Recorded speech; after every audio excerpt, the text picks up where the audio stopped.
So if you've been paying attention, this is the third installment of the Avatar: The Last Airbender custom picture frame playlist that I'm putting together. Before we get started, I just wanted to thank Michael Matsumoto again for allowing me to use his artwork in my videos. Go check him out over at matsumotoart.com or on Instagram at Matsumoto_art.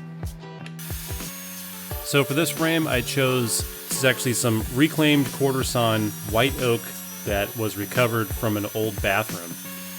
And these pieces didn't have any water damage on them, so made sure they didn't smell like pee-pee or anything. Once I had all of my pieces cut down to the right size, then I took some measurements and I made some knife nicks where the dado cuts were going to go.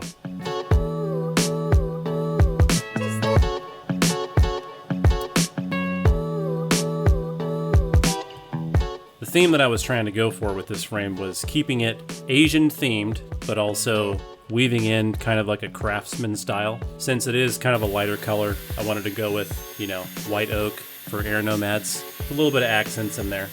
But that was the goal anyway, was to try to make this look like a Craftsman style frame. I think it worked out. I think I pulled it off.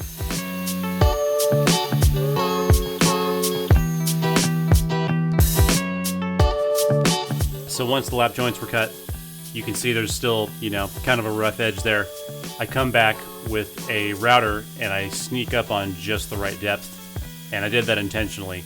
I didn't do this the first video, but the second video I did, and I found that it worked really well.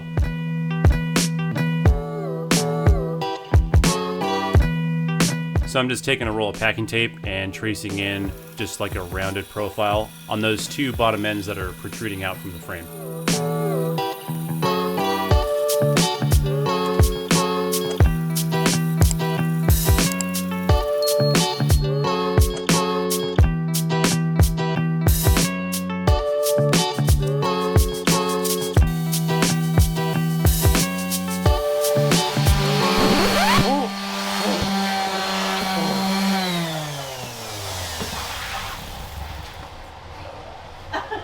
Sorry.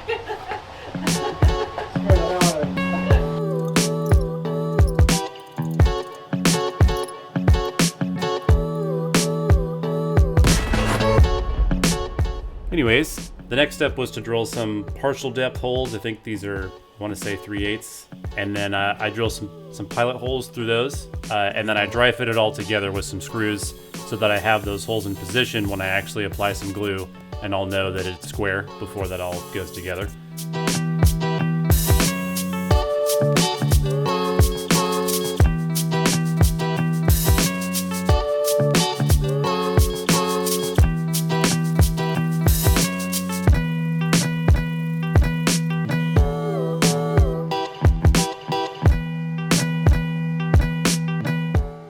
Then I just use my router and a 3/8 rabbiting bit and run a rabbet along the inside perimeter of the frame.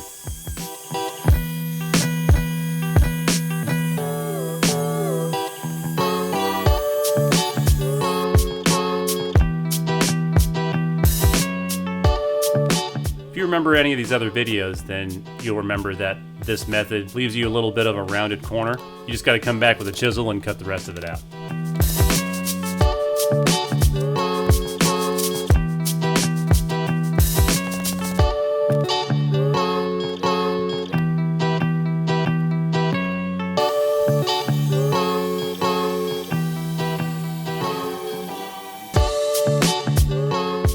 So just a quick sand, just add some glue to those lap joints and drive a screw or two, doodly-doo, which is enough pressure to get a good bond from that glue.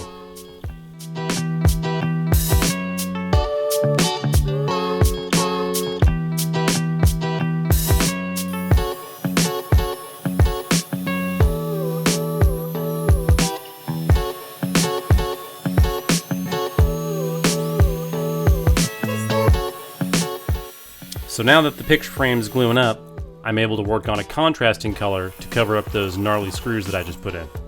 And to do that, I pretty much just turn this piece down into a dowel. Once I have the dowel, then I start coming at it with a chisel, and then I start just kind of shaping the ends, and then you're left with a plug that has sort of a decorative top to it. But yeah, I'm really just trying to make it look like some kind of a gemstone. The challenge with using the miter saw was that they ended up shooting clear across the shop every time I'd cut the end off. So then I'd have to wander around and recover, I think it was like half of them.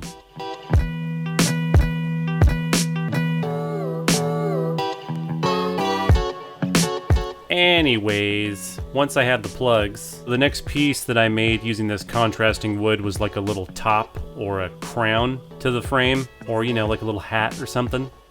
So I started by cutting a rabbet into the underside of this piece, and that's going to act as sort of a slot for the top of the frame to kind of, you know, slot into.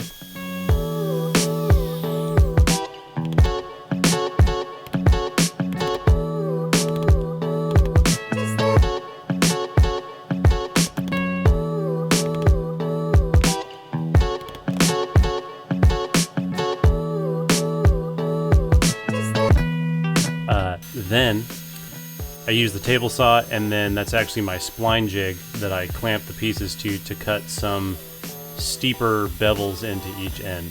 And then after that I just ran one of the edges through my table saw as well, which will end up being the front. Then I drilled some partial depth, I think there were like 3/8 holes to accommodate the screw heads, and then a full pilot screw hole in the middle of that.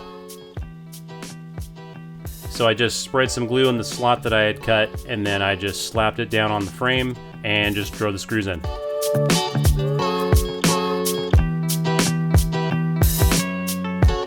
So luckily, I had a little bit left over of that dowel. I don't know if I had planned it that way, but I was able to plug these screw holes right away, which was pretty nice. I didn't have to turn down another dowel.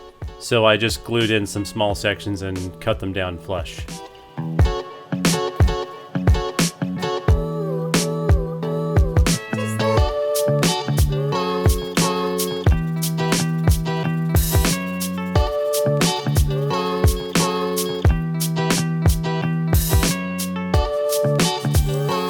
And at this point the frame is actually done, and I'm moving on to finish. I'm using the same finish I use for pretty much everything in the world. Is 2 to 3 coats of a 1 pound cut blonde shellac. Now that the frame is done, we're putting the artwork in. I very carefully place in a single pane of glass, and then I drop the artwork in, and then I just come in with my point shooter and then just drive points around the inside rabbet of the frame.